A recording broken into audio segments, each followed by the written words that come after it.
well, I heard whispers that they might reverse the order, and I thought that's just a rumor. And then at 7, he walked up, and I thought to tell me that it's time to finish, and he said, "How long, theoretically, could you DJ?"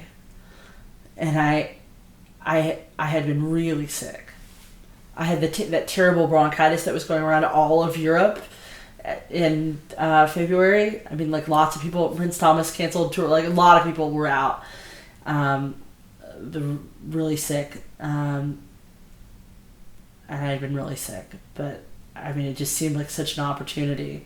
And I said, I could play as long as you want me to. And I'm thinking to myself, oh, what have you done? Shoot. My husband looks at me. He's standing there. He's like, all right, here we go. And I remember that the shades were open already.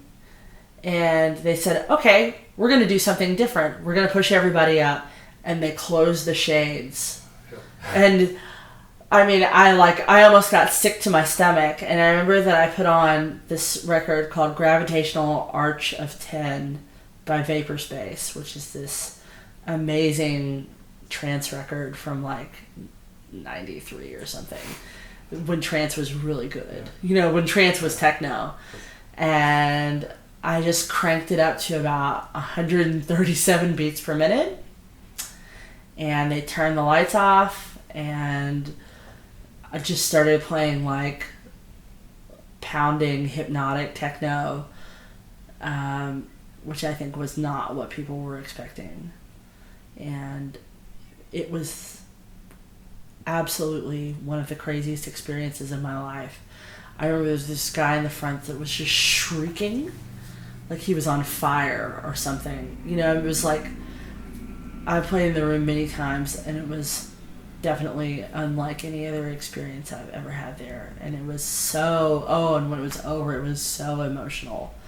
I mean, it was like, you know, really one of the most touching. I mean, we had all been through this thing together. I mean, my friend Luis had cried, and all of us were really, I mean, it was really an incredible experience. I'll never forget it. I'll never forget it.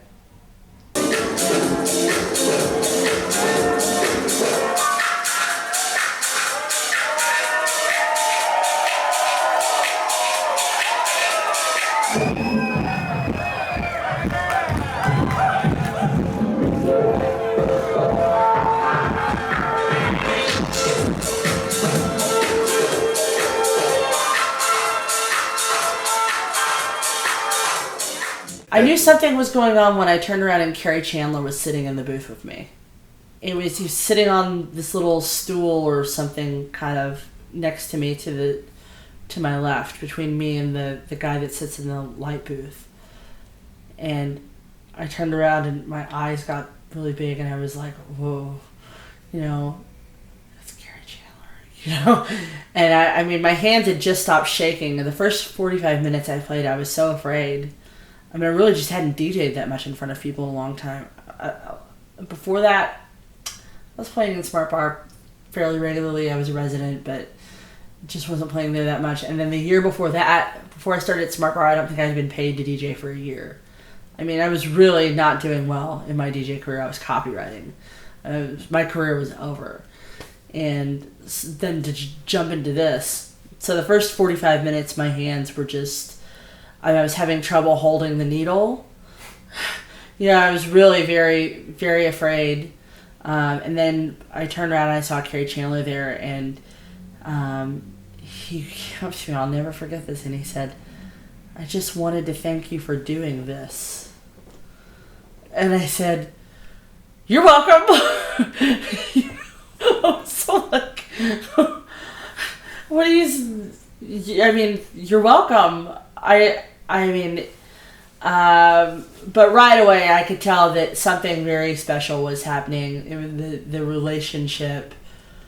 And my husband had been to Panorama Bar before. He went for his 40th birthday, and it was the first time that Disco Dromo played there. He was my boyfriend at the time. We weren't married yet, and I remember him messaging me saying, I'm in Panorama Bar, and someday you're going to come here. And at this point, I wasn't DJing anywhere. I mean, I was nothing. And I didn't work at Smart Bar yet. And I said, yeah, someday I'm going to go DJ at Panorama Bar. I was like, you got a really good pill. I have a nice time.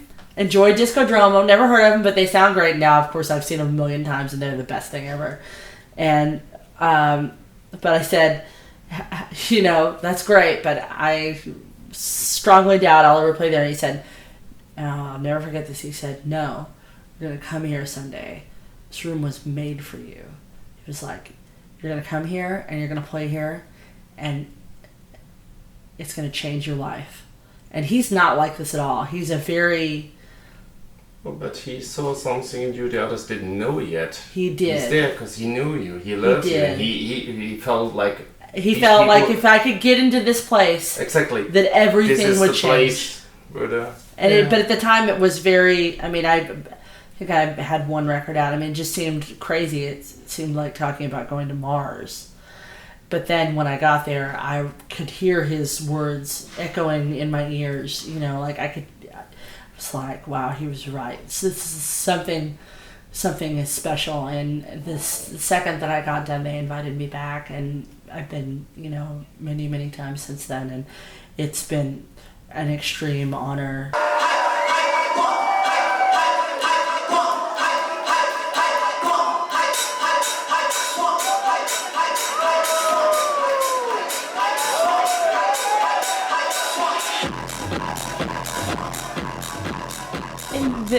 I am a humanist.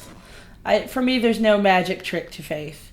I don't think that to be a person of faith, you have to think that there's something supernatural that happened, or any of that stuff. The most important thing for me about my background is the humanism in the gospel. The idea of love instead of revenge, and forgiveness and sacrifice and mercy and all of those things. And the name itself is just as much as anything, it's a dedication to my mom and a point within our mutual history that we really bonded on. I was very not interested in, and not to say that we were at all good Catholics. We're very, very bad. Very, hyper liberal, always. I mean, extremely the worst Catholics. All we really liked was, communion and the rosary, and I think some of the ritual of it and the tradition. None of the dogma. And that's fine. I don't feel any need to be good at this thing, but I am a person like many other people who is relieved by ritual and for whom the allegory of some of these stories has remained powerful. And like many other people who have a soft spot for this particular version of the Madonna, the Vierge Noire, she is closely related for many people with social revolution. Was a huge part of, was very deeply intertwined with the fall of communism. Beloved especially by women, mothers, has a long tradition of being closely related with revolt, and is also, she's the people's Madonna. In most places that she appears, she's often particularly beloved by, or attached to a specific community. And one of the things that we do know about why they exist and why they look this way, why there are Black Madonnas in Europe and why it's a European thing, is that the locations of Black Madonna sites are very closely related with ancient pagan fertility locations and old goddesses. So I think there's a little of that in there too. For me, the name, as much as anything, she's sort of the quiet feminist revolution inside the church. And I think in as much as I was trying to find my own way in dance music and find myself reflected, and not finding it, to find that, to look for that woman that was like my mentor. I think many women struggle inside their faith with that too, to find their own divinity reflected inside their worship. Mm-hmm. And that's a particularly difficult thing within the Catholic Church. The first people that confirmed a show with me in Europe was Panorama Bar. And that's why I had to get a passport. Before that, I had never been to Europe, and I had never really even toured very much. And I came over and I played that first Sunday there, and my life changed overnight. Within a year, I was forced to basically step down from my position at Smart Bar because we just couldn't possibly keep up with.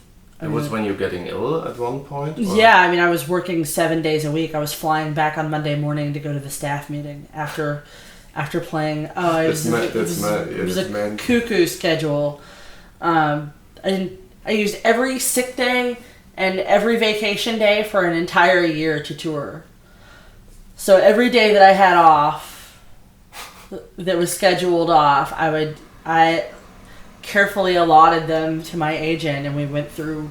It's like, okay, you have, and then all my holidays where the office was closed, we would use those, and then it would be like, well, I'll try to sneak in and take a half day, and they'll let me leave a little early, and I'll get on the airplane and fly to Brussels or wherever. And this went on for a year. It was half a year where it was like I was like, I took a few days and I toured, and then everything really started to pop off. And then when the RA charts came out last year, that was when it was like, basically everything just, I was already like, okay, this is a lot. And then when that happened, it's just like, I don't think it would. So somebody had said to me, I think you're going to enter on the charts this year. And I said, yeah, right. I thought maybe at 98 or something. And then when it was at 37, it was like, whoa. It had been a year. I'd only been touring for a year. And before that, you have to understand, I've been DJing for almost 20 years with no success. It's crazy. It's crazy. It's completely crazy. But without Europe, no way. I can tell you hands down, and thank God they're lovely people, but Panorama Bar just really signing on with me and saying, and giving me that chance to grow and develop, because of the DJ that I started out as, 2.5 years ago in that room versus now, because of however many sets I've played there, 16 or something, and I play there a lot. So you're still counting them? It's that's cute. That's nice. That's how it should be, right? It's the best thing in the whole world. As soon as you're done with one set, you count the days until the next one. But I can say that playing there repeatedly each time, and playing lots of places changes you. Also, just playing as much as all of a sudden I am, that changes you a lot. It made me into, I think, certainly a better DJ, a more confident DJ, a more in terms of like spreading out, wingspan. Certainly playing constantly, but I can tell you that certainly that even just the one time where I played there 9 hours, that one day changed me so dramatically between, one day I was this way and one day I was the next.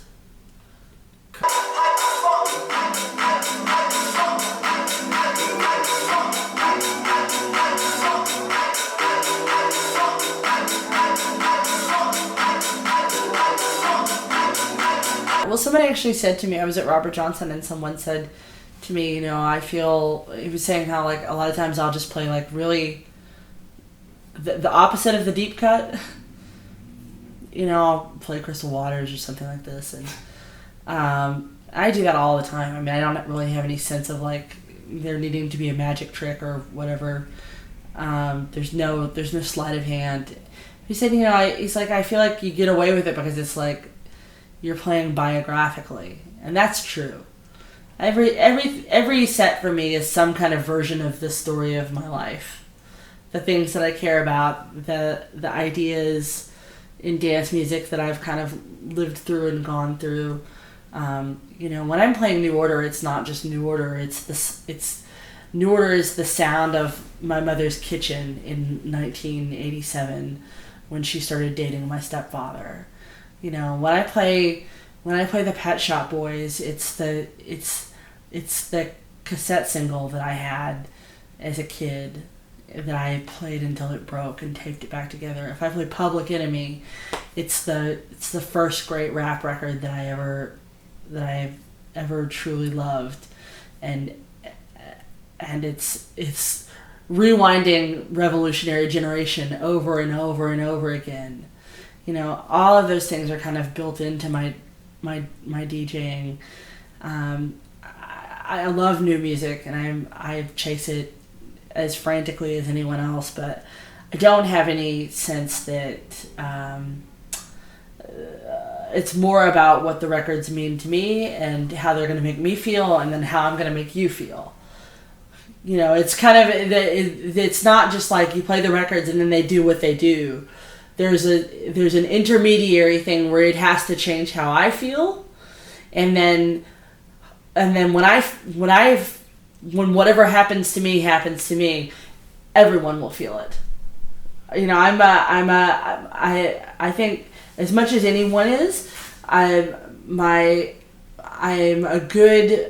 it's like my emotions are kind of go through a megaphone, and if I feel joy, I will push it out of me until everyone feels the way that I do.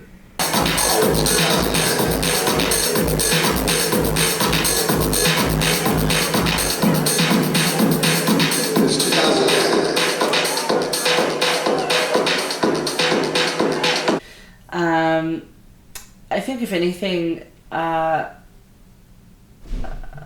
thing that this last 2 years, the way that it comes out, is just probably I'm a more adventurous storyteller now. Because if the story of the last 2 years is anything, it's that anything can happen. And whereas 2 years ago I was much more focused explicitly on disco and house, now I've gotten much wider, and everything now. If I play for 3 hours or 5 hours, I'll go for everywhere from like techno to jungle to disco to house, and all of those things will happen. I mean, I'm regularly playing drum and bass in a set with all of those other things, and all kinds of things. I mean, even grime and so if anything, I think the way that I'm kind of processing the last 2 years is to take those little pieces of all of the things that I'm seeing and finding ways to make them fit together. And I'm pleased that it's working. I mean, I definitely feel that the most exciting thing about DJing is that you never get done. I've been DJing for 20 years, and I'm a wildly different DJ than I was 2 years ago. And to me, that is so thrilling that you can set the high watermark for yourself, And then maybe just one Sunday they go, okay, you're going to close Panorama, and you end up playing for 9 hours, and it pushes you into this whole different, almost like it challenges you physically, mentally, and spiritually in such a way that when you're done, you're changed, and your DJing is different the next day than it was the day before. And that is such an exciting part of DJing, is that you're never done. You can always be thrown a little further into the deep end and have it change you. And I certainly have. Like, some of the biggest changes in my life as a DJ have happened in the last 6 months, to the point that even when I go home to play in Chicago, the other residents and my former assistant Jason, who's now the booker there, the last time I played, they're like, "You sound really different. Like, this is really good."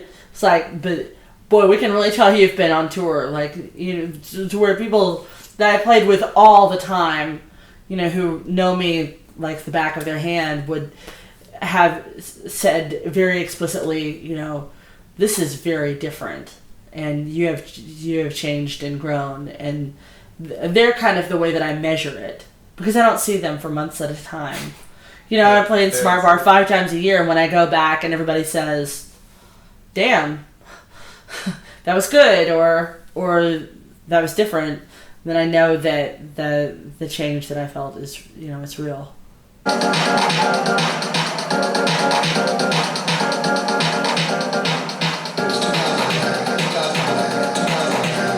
Oh my God. Thank God none of this happened in my 20s. Oh, it would have been terrible. Would have been too much. It would have been terrible. Oh, I wouldn't have been ready. Yeah. I wouldn't. And I had a long time to think about what I thought about dance music. I went through a lot of phases. I tried a lot of different sounds. And when I finally did get to do what I wanted to do, the great thing was that I had, you know, 20 years in dance music, 10,000 records. And I was like super ready. I knew what I wanted to do, and I knew who I was. You know, a lot of DJs get dumped into this stuff when they're like 22 years old. I would hate that. Oh my God, if I'd gotten what I wanted it, would have been a disaster. And I wouldn't have been a very good DJ.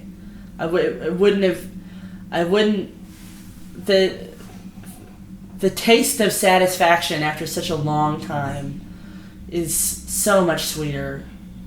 It was like going into some kind of other dimension. And afterwards I couldn't sleep. I was so like happy that I couldn't sleep. I was so tired, and I just laid in the hotel room staring at the ceiling, just so happy that this thing had happened.